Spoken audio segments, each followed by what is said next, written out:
হে everyone, good morning. কেমন আছো সবাই? আশা করি সবাই ভালো আছো। আমিও খুব খুব খুব ভালো আছি। তো চলো নতুন একটা সকালের সাথে নতুন একটা ব্লগের সাথে দিনটাকে শুরু করি। তো আজকে হচ্ছে 24 তারিখ, সোমবার। এখন বাজে সকাল 7:30। তো আমার সকালের যেটুকুন টুকটাক কাজ থাকে সেগুলো করে আমি এখন জাস্ট ইন্ট্রোটা তোমাদের দিচ্ছি। এরপরে তোমরা পুরো ভিডিওটা দেখতে থাকো আর সঙ্গে থাকো, আর কমেন্টে জানিও কেমন লাগছে ভিডিওটা। চলো ভিডিও দেখতে থাকো, সঙ্গে থাকো।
মনটা ভীষণ খারাপ হয়ে গেছিলাম, ভেবেছিলাম জবা ফুলটা মনে হয় নিচে পড়ে গেছে, পাখিতে ঠুকরে দিয়ে গেছে। কাল দেখেছিলাম কুড়িটা বেশ বড় এসেছে, এটাই ফুটবে। তো দেখলাম না না, গাছের টবের মধ্যেই পড়েছিল। তো ফাইনালি আমি পেয়ে গেছি ফুলটা, তাই মা তারার চরণে দিয়ে দিলাম। মনটা খুব খারাপ লাগছিল যে আজকে একটাও জবা ফুল ফোটেনি লাল, মা তারাকে দিতে পারবো না, সেজন্য একটু মনটা খারাপ লাগছিল। কিন্তু ভগবানের ইচ্ছা থাকলে সবটাই হয়, এটা আমি বিশ্বাস করি, ভীষণ ভগবানে আমি বিশ্বাস করি। তো সবই সম্ভব। তো দেখলাম যে মনে পড়লো যে মা গাছে তো কালকে দেখেছিলাম কুড়ি একটা, তো কোথায় গেল সেটা। তো যাবার সঙ্গে সঙ্গে যেমন কথা তেমন কাজ, আমি দৌড়ালাম। তো গিয়ে দেখলাম ওখানে রয়েছে, ফুলটা পড়ে গাছের টবের মধ্যেই। আর গিয়ে চট করে আমি উঠিয়ে নিয়ে চলে আসলাম। তো এই যে ঠাকুরগুলোকে সুন্দর করে আমি ফুল দিয়ে সাজিয়ে দিয়েছি। এগুলো কিন্তু প্রত্যেকটা আমার গাছের ফুল, একটাও কেনা ফুল নয়। তো ওপরে মা তারাকেও সুন্দর করে দিয়ে দিয়েছি, দেখতে পাচ্ছ। এবার যেটুকু ফুল বাঁচবে সেটুকু আমি এই ঘটের ওপরে দিয়ে দিই, কারণ ঘটের ফুলগুলো তো শুকনো হয়ে যায়। তো বৃহস্পতিবারে যেহেতু চেঞ্জ করা হয়, আর এখন যেহেতু অনেক গরমকাল, তো ফুলগুলো এমনিই কেমন একটা হয়ে যায়। তো সব ফুল দিয়ে দিলাম এখানে। এবার ঠাকুরগুলোকে আমি খেতে দেব। আমার গপুকে দেখছো কত সুন্দর সেজে নিয়েছে, একদম সাজুক গুজুক করে।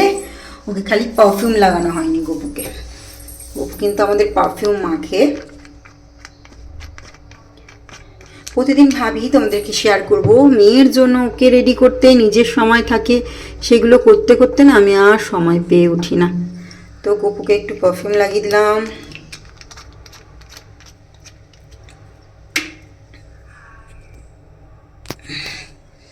ওইটা অ্যাকচুয়ালি আতর, যদিও এটা গোপুর পারফিউম বলা যেতে পারে, যদিও স্প্রে হয় না, কিছুই হয় না,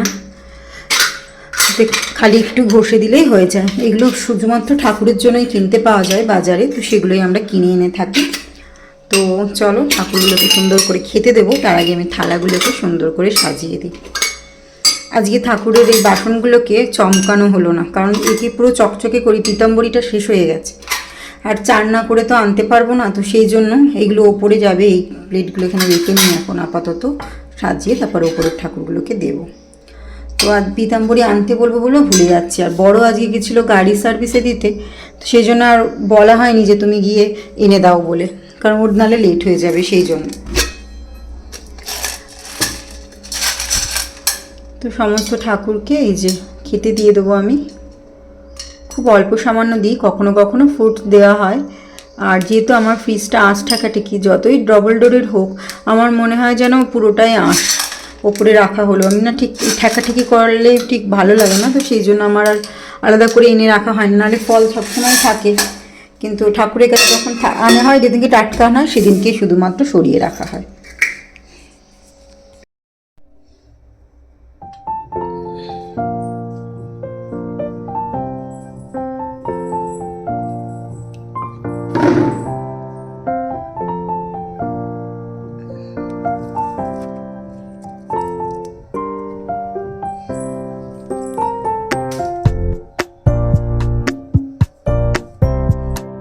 সন্ধেবেলা মাজবো, পিতাম্বরীটা নেই বলে আর মাজা হয়নি। তাও এমনি ভাবছি সাবান দিয়ে মেজে রাখবো প্রদীপগুলো, নাহলে জ্বালতে পারবো না আমি সন্ধেবেলা। এই হচ্ছে ব্যাপার। তো চলো, পুজো দেওয়া হয়ে গেছে, বা খালি ধূপটা জ্বেলে দিই।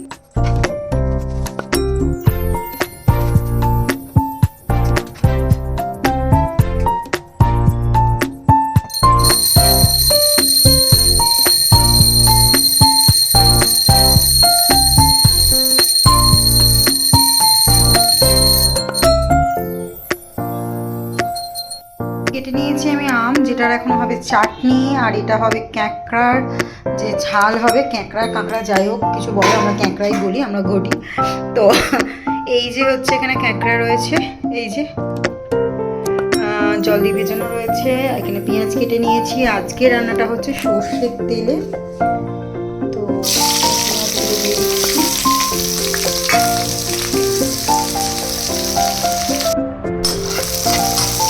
আদাও কিছু করে রাখা রয়েছে, তবে আদাটা বাটতে হবে, এখনো বাটা হয়নি। আদা রসুন আর লঙ্কা একসঙ্গে মিক্সচারে বেটে নেব, এই হচ্ছে ব্যাপার। তো এখন আজকে রান্না এখনো হয়নি, আমাদের তাড়াতাড়ি হয়ে যায়। মেন যাবে 1:45 স্কুল, বরের গাড়ি গেছে সার্ভিসিংয়ে, তো সেই জন্য আর কি আমাকেই নিতে যেতে হবে। তো সেই জন্য আমাকে তাড়াতাড়ি করে করতে হচ্ছে। মেয়েকে তো মাংসের ঝোল দিয়ে খাইয়ে দেবো, তারপরে বলবো রেডি হতে যা, ততক্ষণে আমি এই রান্নাটা সেরে নিয়ে রেডি হয়ে নিই। ভাবছি কাঁকড়ার তরকারিটা করে রেখে তারপরেই আমি যাবো, আর ডালটা চাপিয়ে দেবো, এসে ডালটা খালি সামলে নেবো। আর চাটনি যেহেতু ওরা খায় না, আমি একটু পরে খাবো, চাটনিটা করে খাবো। এবার থেকে প্রতিদিন তোমাদেরকে আমি স্বাস্থ্য সম্পর্কে একটা করে টিপস দেবো, যেটা আমি নিজের জন্য অ্যাপ্লাই করি সেটাই কিন্তু তোমাদেরকে দেবো, যার জন্য তোমরা সুস্থ থাকতে পারবে। যাদের অনেক অনেক সমস্যা থাকে, ধরো যাদের পিসিওডির সমস্যা বিশেষ করে এখন যেটা ঘরে ঘরে হয়ে থাকে, পিসিওডির সমস্যার জন্য সকালবেলা ওঠা ভীষণ জরুরি। সকালবেলা সূর্য ওঠার আগে নিজেকে ওঠাতে হবে এবং রাত্রে তাড়াতাড়ি শুতে হবে। প্রতিদিন রাত্রিবেলা তাড়াতাড়ি শুয়ে পড়বে, একটু 10টার মধ্যে ঘুমোবার চেষ্টা করবে, 8 ঘন্টা ঘুম কমপ্লিট করবে। এটা রইল আজকের মতো, আজকের জন্য একটা টিপস। কালকে আবার একটা নতুন টিপস দেবো। যেহেতু এখন গরম এখানে পড়ে গেছে, তো সেহেতু আমি পাখিদেরকে আলাদা করে খেতে দিই, এখানে জল আর এখানে খাবার দিই। তাছাড়াও 2টো হ্যাঙ্গিং পটসে আমি ঝুলিয়ে খাবার দিই, সেগুলোতে খুব কমই খাই, তবে এগুলোতে খুব সুন্দর করে খেয়ে যায় এসে। তো রোজেরই চেষ্টা করি দেখার যে কোথায় পাখি এসেছে নাকি, তবে পাখি কিন্তু আমি দেখতে পাই না। তবে আজকে না এই ঘরটায় একটু শুয়েছিলাম, একটু টাইম পাস করছিলাম, তারপরে ঘুমিয়ে পড়েছিলাম কখনো, হঠাৎ করে পাখির আওয়াজ, তারপরে ঘুমটা ভাঙতেই দেখছি এই যে খাচ্ছে। কাছে গিয়ে ভিডিওটা করতে পারলাম না, কারণ আমি যদি কাছে যাই তাহলে কিন্তু ওরা উড়ে চলে যাবে, তো সেই জন্য আর তোমাদেরকে দেখানো হলো না। যদিও এই ঘরটা আমার স্টোর রুমের মতনই ইউজ হয়, আমার দোকানে জিনিসপত্র সমস্ত কিছু থাকে, আর কিছু জিনিস এমনি রাখা হয়। তবুও চেষ্টা করি যতটা গুছিয়ে রাখা যায় গুছিয়ে রাখার চেষ্টা করি, তবে সেরকমভাবে গুছানো নেই ঘরটা, একটু আগোছালো। তো দেখতে পাচ্ছ পাখিগুলো খাচ্ছে এসে, পাখি বলতে পায়রা খাচ্ছে, আর আমার পোষ্য পাখি দুটো কিন্তু এখানেই রয়েছে। তো চলো, ভিডিওটা আজকে আমি এখানেই শেষ করলাম। সকলে ভালো থেকো, সুস্থ থেকো এবং সকলকে ভালো রাখার চেষ্টা করো। ভিডিওটা যদি আমার ভালো লেগে থাকে অবশ্যই চ্যানেলটাকে সাবস্ক্রাইব করে গিয়ে পাশে থেকে বেল আইকনটিকে টাং করে বাজিয়ে দিয়ে যেও। তো চলো, আজকের মতো টাটা। ভিডিওটা ভালো লাগলে একটা লাইক আর একটা কমেন্ট করে জানিও। টাটা।